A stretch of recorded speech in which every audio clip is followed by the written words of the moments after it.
Halo, perkenalkan, nama saya Ade Soraya Srinoliwate. Saya merupakan mahasiswi PPG Prajabatan jurusan PPKN gelombang pertama di Universitas Negeri Medan. Saat ini saya akan menyampaikan hasil refleksi saya tentang literasi, baik sebelum maupun setelah saya memahami secara kompleks tentang kegiatan berliterasi.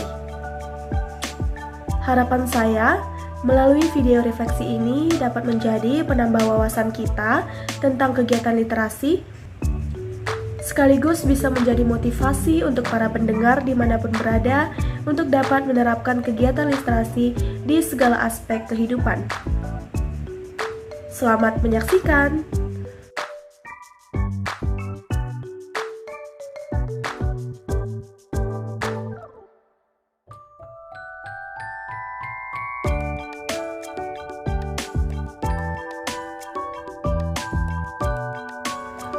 Kata literasi sebenarnya bukanlah hal yang baru ini saya dengar, namun terdapat perbedaan konsep saya yang dahulu dengan konsep pengetahuan saya yang sekarang tentang kata literasi ini. Jika dahulu saya memahami makna kata literasi itu hanya berupa kegiatan membaca buku, baik buku fiksi maupun non-fiksi, sekarang saya memahami bahwa kegiatan literasi lebih dari sekedar kegiatan membaca buku. Memang tidak ada yang salah ketika kita memaknai kata literasi dengan kegiatan membaca, karena salah satu dari kegiatan literasi adalah kegiatan membaca. Hanya saja, selain dari kegiatan membaca, ada banyak jenis kegiatan lainnya yang termasuk dalam kegiatan literasi. Jika saya merefleksi kembali pada mata kuliah literasi antar lintas mata pelajaran, khususnya pada topik 1, itu ada disebutkan berbagai jenis kegiatan yang termasuk kegiatan literasi. Di antaranya adalah kegiatan mendengarkan, kegiatan berbicara, kegiatan membaca, kegiatan menulis, dan kegiatan memirsa untuk mendapatkan suatu informasi dari sumber literasi. Sumber-sumber literasi juga tidak terbatas hanya pada sebuah buku. Sumber literasi itu sangat beragam. Sumber literasi dapat berupa gambar, dapat berupa poster, dapat berupa audio, bahkan dapat berupa video.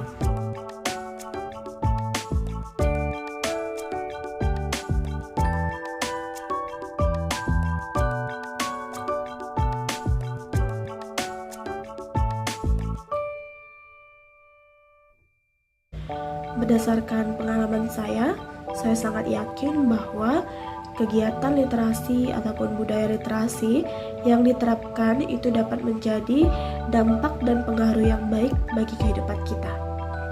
Beberapa manfaat dari kegiatan literasi ini, yang pertama adalah meningkatkan wawasan dan pengetahuan kita.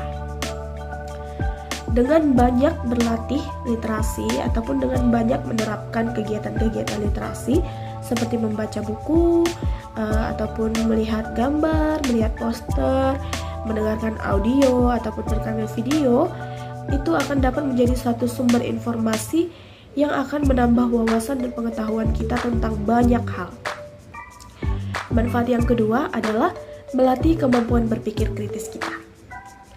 Seperti yang saya sebutkan di awal tadi, bahwa sumber literasi itu kan tidak hanya berupa buku ataupun teks tertulis.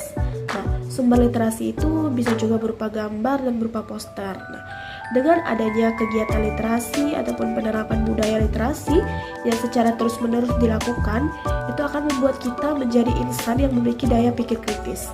Misalnya, ketika kita diperhadapkan pada satu gambar, kita akan bisa dengan mudah memahami apa sebenarnya makna yang tersirat dari gambar tersebut.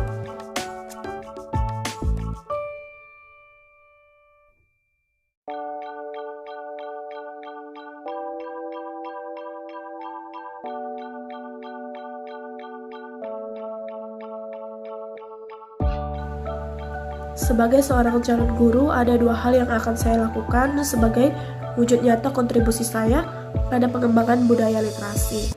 Yang pertama, di lingkungan sekolah.